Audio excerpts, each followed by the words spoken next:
Comment elle est arrivée ici, la voiture? C'est vous qui avez conduit là? Vous êtes inconsciente. Sérieusement.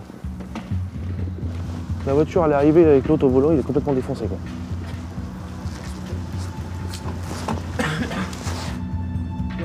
Les gendarmes sont abasourdis. Un des passagers de la conductrice interpellée a jugé bon de conduire lui-même le véhicule. Nous sommes vendredi soir, la journée de la semaine où de nombreux Français sortent faire la fête.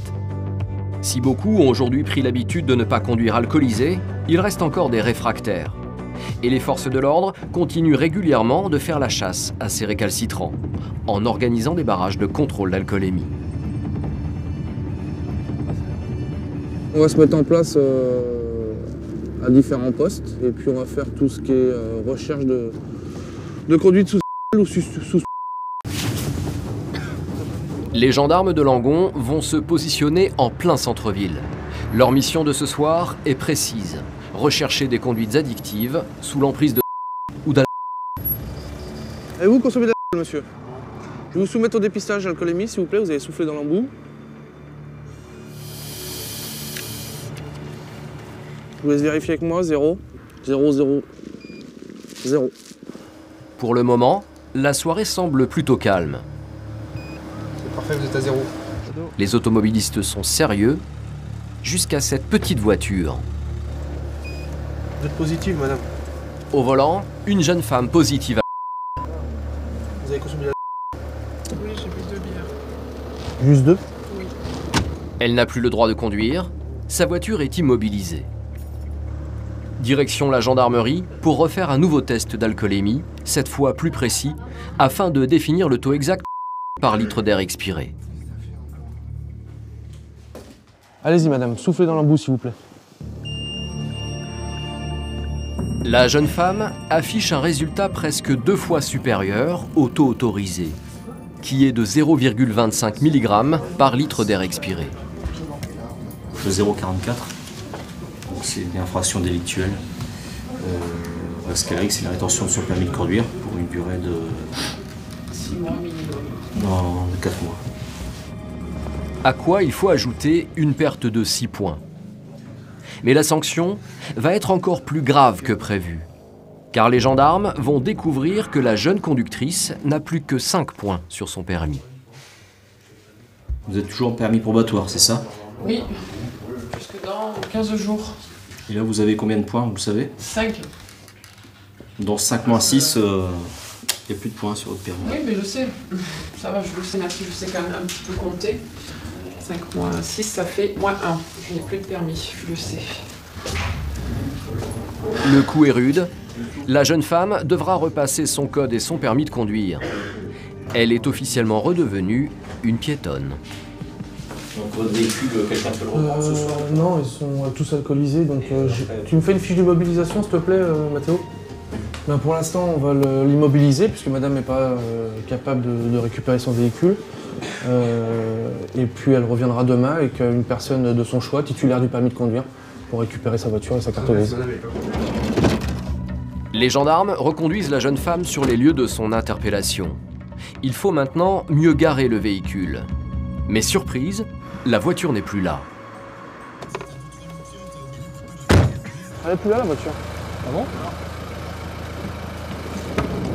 Vous savez quel est votre véhicule? C'est une vocation faite avec vous, donc je ne peux pas le savoir. D'accord. Mon véhicule a été pris, on m'a volé mon véhicule. Il vous a volé? Vous voulez porter plainte? Non? Donc on vous l'a pas volé alors? On m'a pris. Après quelques recherches, les gendarmes vont finalement la retrouver un quart d'heure plus tard, devant la gendarmerie. Et ils le savent, elle n'a pas pu arriver ici par elle-même. Comment elle est arrivée ici, la voiture? C'est vous qui avez conduit là? Vous êtes inconsciente.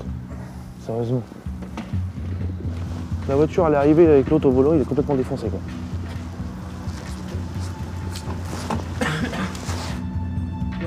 Les gendarmes sont abasourdis. Un des passagers de la conductrice interpellée a jugé bon de conduire lui-même le véhicule.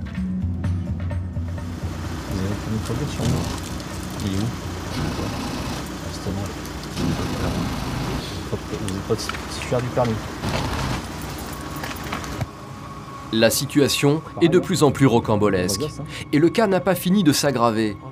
souffler dans l'appareil. L'homme est en plus alcoolisé. Ouais, c'est positif, monsieur. D'accord. Pas de permis de conduire. Il multiplie les risques de toute manière. Voilà. L'alcool fort, vous consommez. Whisky. Du rhum. Le jeune homme est amené à la gendarmerie pour son audition. Et il se trouve que ce n'est pas un novice. Les antécédents, monsieur a déjà une alcoolémie en 2011. Pour des faits similaires, conduite sous l'emprise alcoolique. Et en 2015, une conduite en ayant fait usage de... Allez, soufflez. Vous prenez une bonne inspiration et puis vous soufflez, on vous dira d'arrêter. Parfait. Le jeune homme risque gros, son taux est très élevé. Vous avez 1,60 g. Allez, hein. Vous vous sentez apte à conduire le véhicule? Oui. Sans le permis? Oui. Donc j'ai pas besoin de vous retirer le permis, vous l'avez pas. Pourquoi vous avez repris le véhicule? Stupidité. C'est une stupidité qui va coûter cher, là. Ces délits sont graves. Le jeune homme encourt une amende de 4 500 €, 2 ans de prison et l'interdiction de repasser son permis pendant 3 ans. Prendre le volant alors qu'on a bu, c'est encore malheureusement un automatisme pour trop de Français. Mais contrairement à ce que l'on pourrait croire, ces hors-la-loi n'agissent pas qu'en pleine nuit. On nous signale un accident visiblement matériel dans le sens Bordeaux-Toulouse, au niveau du point kilométrique 29. Le chef Claude doit faire vite. Un accident sur l'autoroute, c'est toujours un événement grave. Alors, le gendarme s'attend à tout. Lorsqu'on se transporte sur ce genre d'intervention, on ne peut jamais savoir à l'avance ce qu'il en est réellement. On peut nous annoncer un accident matériel avec des personnes incarcérées, on peut nous annoncer un accident mettant plusieurs véhicules en cause, alors que les véhicules arrêtés sont pour la plupart des gens qui portent secours, des témoins, et se retrouver avec un seul véhicule impliqué. La première info qui est donnée demande à être vérifiée. Les gendarmes arrivent en sens inverse sur les lieux de l'accident. Ils ont donc le temps de découvrir l'ampleur des dégâts. On commence à voir ce qui se passe un petit peu de l'autre côté. Ça a l'air d'être assez spectaculaire. Et sur l'autoroute, le moindre grain de sable enraye la machine. Un accident, c'est l'embouteillage assuré. Là, tout de suite, c'est un impact sur la circulation. Là, comme vous pouvez constater, il y a déjà plusieurs kilomètres de bouchons. Afin de débloquer au plus vite la circulation et surtout de prêter main forte aux accidentés, les gendarmes utilisent une route réservée. Accessible uniquement aux professionnels, ces artères secondaires permettent de contourner l'autoroute et d'y accéder sans passer par les péages. Sur les lieux, le spectacle est impressionnant. Un camion est renversé en plein milieu de la voie, son chargement d'échafaudage éparpillé tout autour de lui. Par miracle, le conducteur est indemne. Vous avez le conducteur de... Oui, il s'est renversé tout seul. Bonjour. Bonjour monsieur, conducteur du véhicule. Tout va bien? C'est le principal. D'accord. Tension, impossible de la prendre tellement qu'il... Oui, ça c'est logique. Ok. On va récupérer dans un premier temps auprès les papiers du véhicule. On va vous soumettre tout de suite un dépistage alcoolémie. Comme ça c'est fait. Dans un deuxième temps, on va récupérer les documents du véhicule. Carte grise, assurance. Qu'est-ce qui s'est passé? Vous avez dérapé.